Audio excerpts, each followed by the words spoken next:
This is the DAR Today podcast, and I'm your host, Brooke Bullmaster Stewart. We are here in Edenton, North Carolina, celebrating the women of Edenton, the Patriots of Edenton, North Carolina. As a subscriber of this podcast, you'll remember our story about the Patriots of Edenton, these women that stood up for democracy and liberty, whose bravery we admire. In this action, women became the face of the colonies, the face of America. For centuries, the image of freedom and liberty has been pictured as Libertas, the Roman goddess who was actually the inspiration for the Statue of Liberty. Our beautiful Lady Liberty was unveiled 138 years ago, and that's what we'll talk about today. Do you love her as much as I do? I'm an absolute nut about her. I always have been, so I've been so excited to cover this story today. So of course, the DAR was formed just after the unveiling of the statue, but they did play a part later on in her restoration.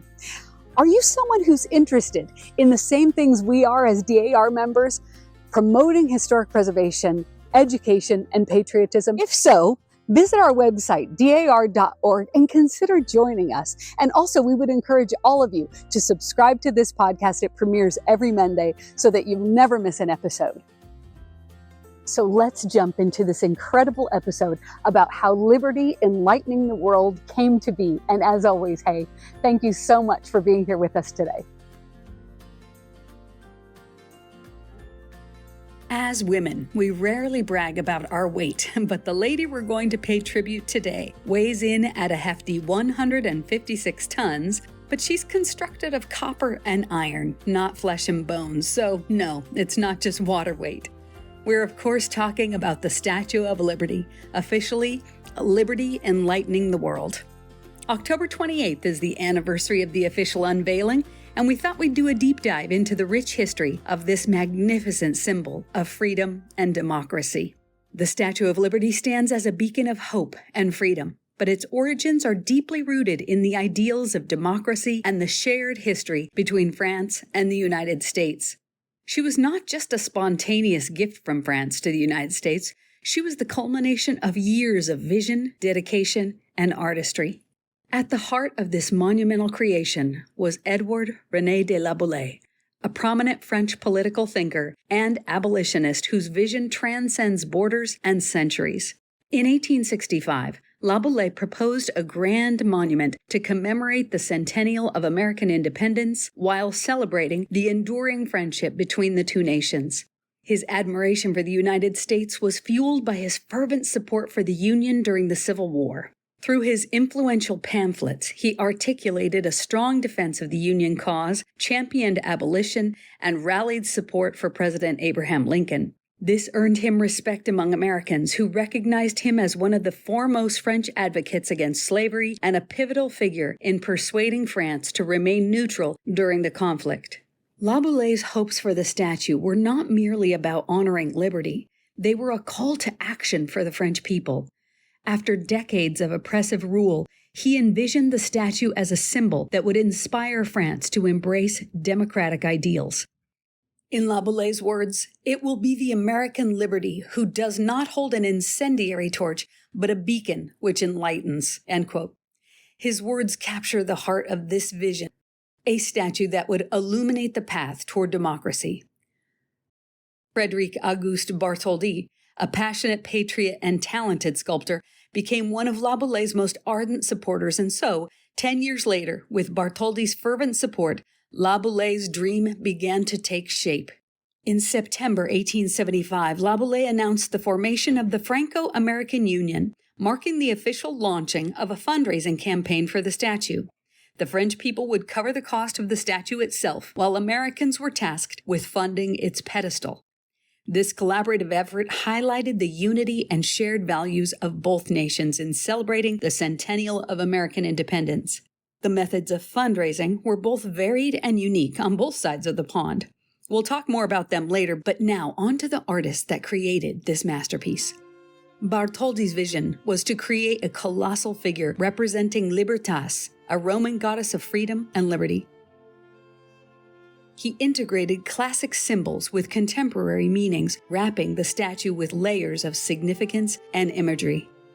The iconic torch held high in Liberty's right hand illustrated Bartholdi's intent, aptly named Liberty Enlightening the World.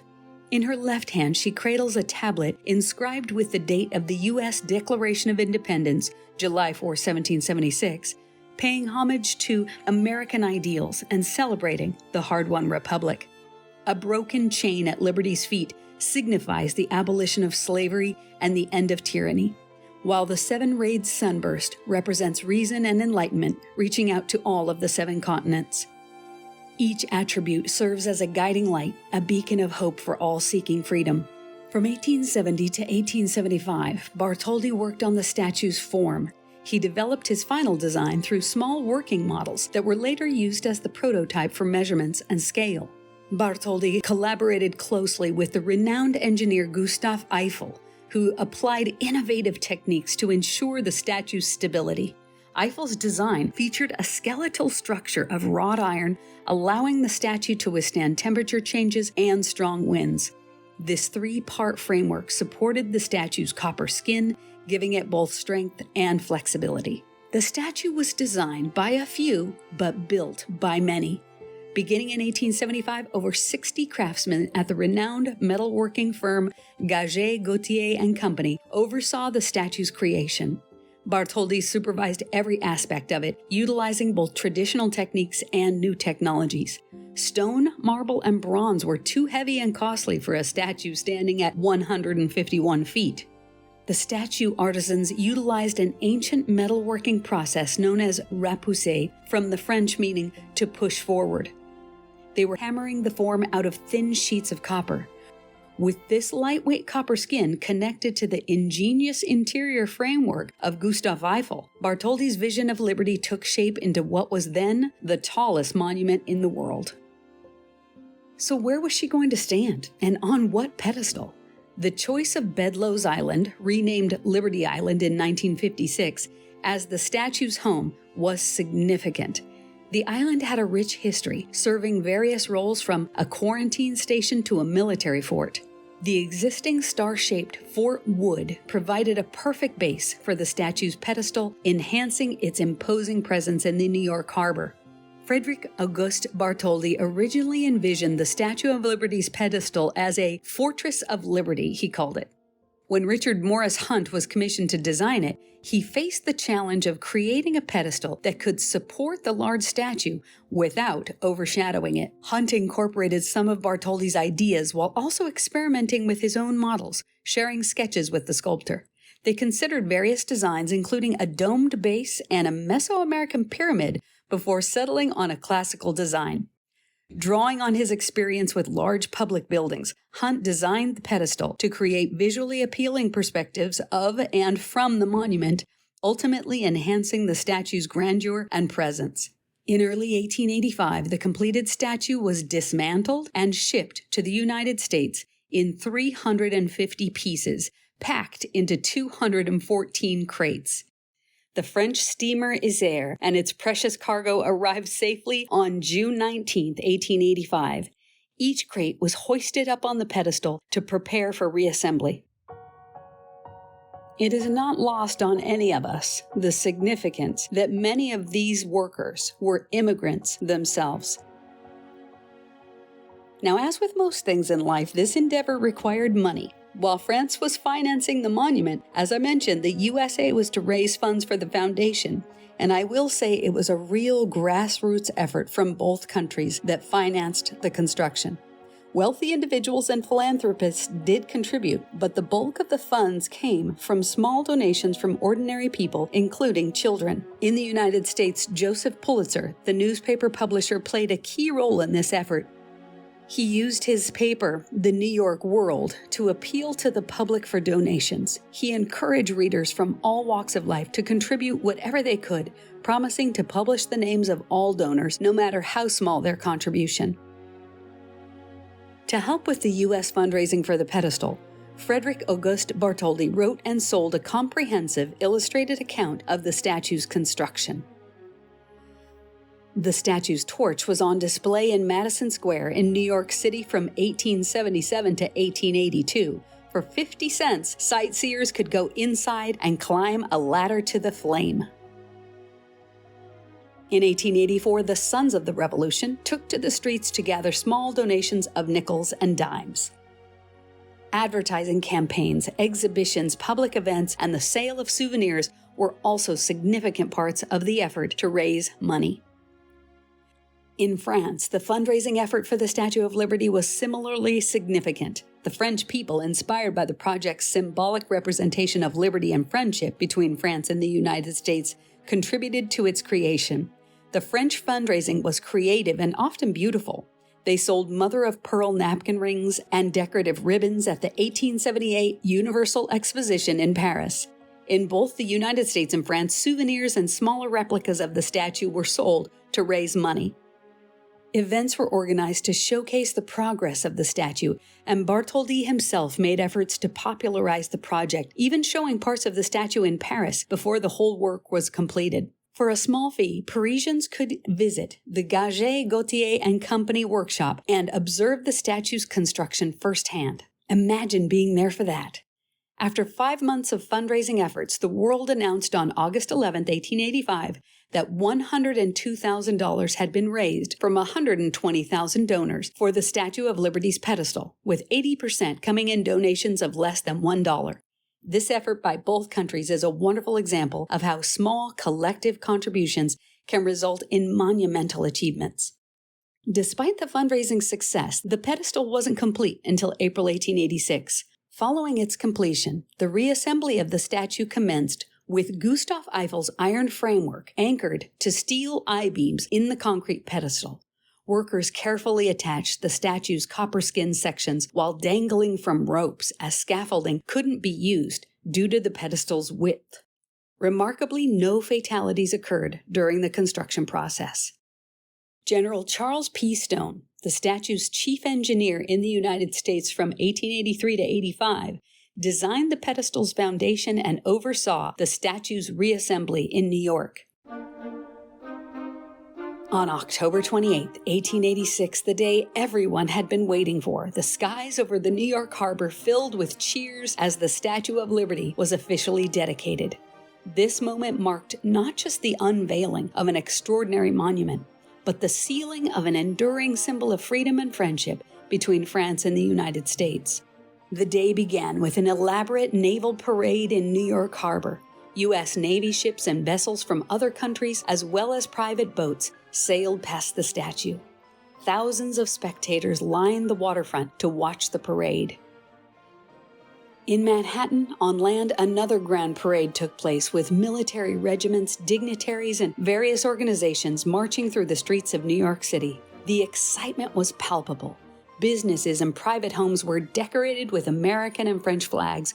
Oh, to be a time traveler and be able to witness the celebration. It sounds magnificent. The ceremony itself took place on Liberty Island, attended by U.S. and French dignitaries and prominent political figures.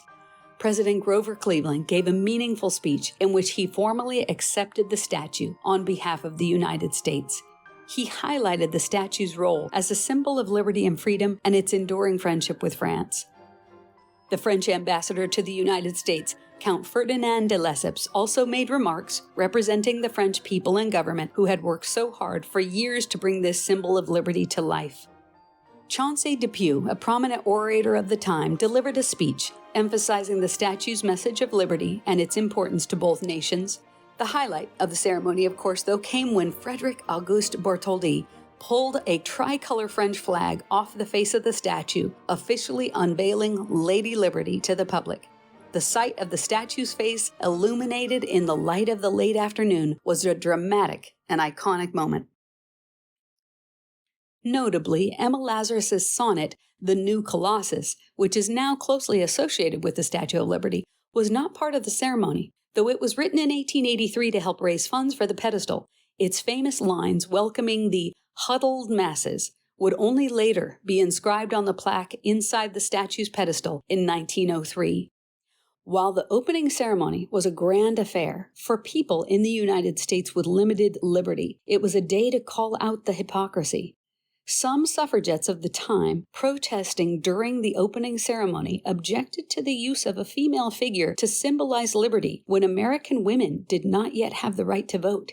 and African American journalists expressed their ambivalence about the statue in the wake of Reconstruction, signaling that its interpretation would become a cause for debate. The full impact of the Statue of Liberty as a symbol of hope and freedom grew over the following decades, especially as it had become a welcoming sight for immigrants arriving at nearby Ellis Island. Its transformation from a Franco-American symbol of liberty to a global icon of freedom is one of the statue's enduring legacies. Standing watch over the harbor, she has seen a lot and been through a few trials and tribulations. The Black Tom Island explosion is a fascinating, lesser-known event in American history. On July 30th, 1916, during World War I, an act of sabotage occurred at Black Tom Island, a munitions depot located in New Jersey near the Statue of Liberty. The depot stored large amounts of ammunition and explosives that were being sent to Allied forces fighting in Europe. German agents seeking to disrupt the supply chain detonated the stockpile, causing a massive explosion that shook the surrounding areas. The explosion was so powerful that it was felt as far away as Philadelphia and even registered as an earthquake. Of course, windows shattered in Manhattan and debris was scattered. One of the most striking consequences was the damage to the Statue of Liberty. The torch-bearing arm of the statue was severely damaged, and as a result, public access to the torch was closed, a restriction still in place today. The Black Tom Island incident was significant not only for its impact on the Statue of Liberty, but also because it highlighted vulnerabilities in U.S. security during wartime. It also marked one of the earliest known instances of foreign terrorism on U.S. soil. From the time the Statue of Liberty was dedicated in 1886, it faced regular wear and tear due to exposure to harsh weather conditions, salt water, and pollution, of course. Small repairs were done over the years, especially to its copper skin and iron framework, but nothing major was undertaken until the 20th century. By the 1970s, it became clear that the statue was in need of serious restoration. Corrosion and structural damage were threatening its long-term survival. In 1982, a comprehensive restoration project began, which was coordinated in time to mark the statue's centennial anniversary in 1986. Gustav Eiffel's original internal iron framework had become corroded over time. Engineers replaced this with a more durable stainless steel framework to better support the copper skin. The statue's original torch had deteriorated badly. The restoration team replaced it with a new copper torch covered with 24-karat gold leaf, which can still be seen today. The original torch is now displayed in the Statue of Liberty Museum. The statue's copper surface, which had developed its iconic green patina, was carefully preserved. During the renovation, a time capsule was placed inside the statue, containing historical items and messages for future generations. The restoration effort was a global collaboration. It involved French artisans, mirroring the original gift of the statue from France to the United States. Engineers and architects from both nations worked together to ensure the statue's historical integrity was preserved. The Daughters of the American Revolution, of course, played a crucial role in supporting the restoration of the Statue of Liberty by spearheading a national fundraising campaign. The DAR joined forces with the Statue of Liberty Ellis Island Foundation. Working through chapters across the country, daughters raised money and awareness for this restoration project. Of course, the Statue of Liberty holds special meaning for the Daughters of the American Revolution as it represents the ideals of freedom, independence, and democracy, principles we daughters seek to uphold. Our involvement in the restoration not only helped preserve the iconic national treasure, but also underscore our long-standing commitment to American patriotism and heritage. The statue was rededicated on July 4, 1986, during a grand celebration known as Liberty Weekend, and she continues to stand proud today as a beacon of freedom and hope to all. We leave you today with this quote by President Grover Cleveland at the unveiling of the Statue of Liberty on October 1886. "We will not forget that liberty has here made her home, nor shall her chosen altar be neglected. Reflected thence, and joined with answering rays, a stream of light shall pierce the darkness of ignorance and man's oppression until liberty enlightens the world." Well, thanks for listening and be well, dear friends. Let's celebrate the stars and stripes forever and remember, with all of your ancestors behind you, you are the result of the love of thousands. This podcast was written and produced by our incredible team of writers and editors, and we are, as always, so grateful for President General Pamela Edwards Rouse Wright and Historian General Suzanne Heskey for their constant guidance. The National Society Daughters of the American Revolution is a nonprofit, non-political, volunteer women's service organization dedicated to preserving our American history, securing the nation's future through better education, and promoting American patriotism. Members are all lineal descendants of those who supported the cause of independence in the Revolutionary War. For more information, please visit dar.org. This is the DAR Today podcast.